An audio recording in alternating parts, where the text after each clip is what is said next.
Hey everybody, what's up? So the SEBI has come up with a new mechanism to delist companies, which is called the SEBI's fixed price model. It's not in law yet, but this is what SEBI essentially aims to do. Now, the earlier process was a complicated bargaining process between shareholders and the company themselves, which would entailed in finding a discovered price for shares in order to delist called the RBB price. This whole mechanism was called reverse book building. That's what RBB stands for. SEBI has changed that for several reasons. Let's talk about it. Now, what is delisting and why would a company essentially want to delist? Now, there are many kinds of delisting, but here I'm talking about delisting with the intent of taking a company private. Now, we would take a company private because a private company has the massive benefit of the ability to restrict who the shares of that company goes to. Now, public companies are publicly traded, right? So you can't really control who sells shares to whom. But in a private company, you can do that by amending the articles of association of that company. So delisting a public company and taking it private essentially gives you a lot more control over how that company is run. So that's why delisting might be attractive. Now, what we're interested in is voluntary delisting under the delisting regulations of 2021. Now, fair disclosure, there have been a sum total of 18 attempts at voluntary delisting, and only around 6 of them have actually gone through. So delisting is something that's very difficult, and I'm going to essentially discuss why that is. Why is delisting so difficult? Why are companies struggling to delist in this country? Now, like I said before, there are several different kinds of delisting. So for example, for one is delisting from one stock exchange but not the other. That's a very simple thing to do. A lot of companies have done this before. So for example, if you're on the National Stock Exchange and the Bombay Stock Exchange, you can delist from the BSE or the NSE and still be on one stock exchange. Now, that's very simple and very easy to do. Alternatively, you may also be forced to delist. That's called compulsory delisting. That happens when your company is undergoing insolvency proceedings, for example. But our interest here is voluntary delisting with an exit opportunity, where you're delisting from both the BSE and the NSE, or if you're only on one stock exchange, you're delisting from all the stock exchanges you're on. This process of voluntary delisting is essentially how companies are taken private to begin with.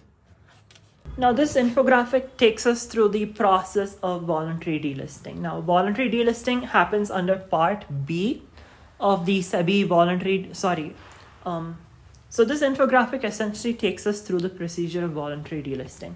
Now, voluntary delisting, where an exit opportunity is required, happens under Part B of the Securities and Exchange Board delisting regulations of 2021. We say it's an exit opportunity provided because it's delisting to take a company private. So you give an exit opportunity for most shareholders in the company, if not all, to leave the company, so that, because the company's nature is changing. So the shareholders deserve an exit opportunity because they subscribe to a public company. So when you're taking the company private, you let the shareholders also take the call of whether they want to stay or not. Now, under voluntary delisting, the first thing you do as a company is go for an initial public announcement to announce that you are delisting or you have the intent to delist. Next, you get a board approval, which is actually fairly simple. The board has to sign off on it. More complicated is a special resolution. Now, an ordinary resolution of shareholders is a simple majority vote of shareholders to proceed with a particular action. A special resolution is where 3 times the number of shareholders have to say yes than the number of shareholders saying no. So if 10 shareholders say no, 30 of them have to say yes. That is a fairly high standard, but the delisting regulations make this even more rigorous. Not only do you need a special resolution where you have to have 3 times the number of yes as compared to no, you also have to get 2 times the amount of public shareholders saying yes over the saying no. So let's say you have 25% public shareholding, which is the minimum public shareholding of a company under security contract regulation rules. You essentially need a 2/3 vote in favor of delisting, which is actually a very, very difficult threshold. Not only do you need a special resolution of shareholders, you need 2/3 of the public shareholding also to sign off on this. It's very difficult to reach. Assuming you do cross that stage, you need an in-principle stock exchange approval, which is not really hard. Once you get that, you go for a detailed public announcement. It's just a newspaper announcement saying that you are proceeding with delisting, summarizing the situation so far, and when you're going to go ahead with price discovery. Now, What is price discovery? So price discovery is the whole controversy the SEBI has been concerned with. Now, when you're offering to buy up shares and delist a company, there are three things you have to keep in mind. One is the floor price. The floor price of the company is essentially the present value of the shares. It's calculated as a weighted average of the shares cost over the past 60 days. It's fairly straightforward. Just take it to be the price of shares as it is right now.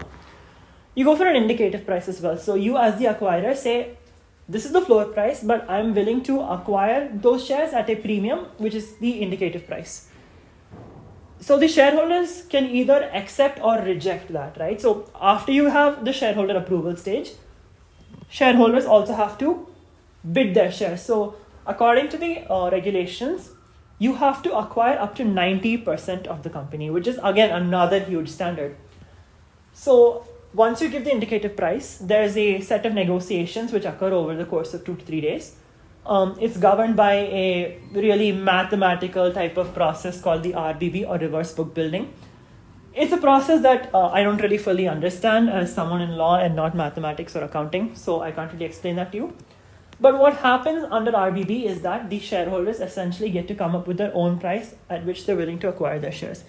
And this is where most of our controversy comes in.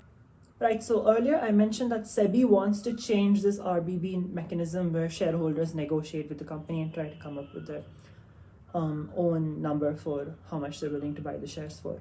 Now, SEBI wants to change this for one particular reason. SEBI views this to be unfair. So why does SEBI think this? Let's take the example of a recent delisting attempt which happened over, I think, 1.5 years ago of UPIL. So UPIL is this public limited company. It's listed on both the NSE and the stock exchange, or the Bombay Stock Exchange. So they offered their floor price at rupees 567.43. Their indicative price was a little bit above that at 568. But after the reverse book building process, the shareholders agreed at a price of over 1,500 rupees per share. Now, of course, UPIL was unable to purchase shares from public shareholders at this much of a premium because, they have to get over 90% of the company in order to delist. They were unable to go ahead with this, and therefore the delisting process failed. In November of last year, Shreyas Shipping Limited, Shreyas Shipping Limited also tried to delist. And I think in the case of Shreyas Shipping, if I'm not wrong, the indicative price was around rupees 400, but the shareholders, through the reverse book building process, came to demand a price of over rupees 800, which is a significant premium, right? And they were unable to go ahead with this. They offered a counter price, and that counter price was not accepted. So Shreyas Shipping's delisting attempt also failed.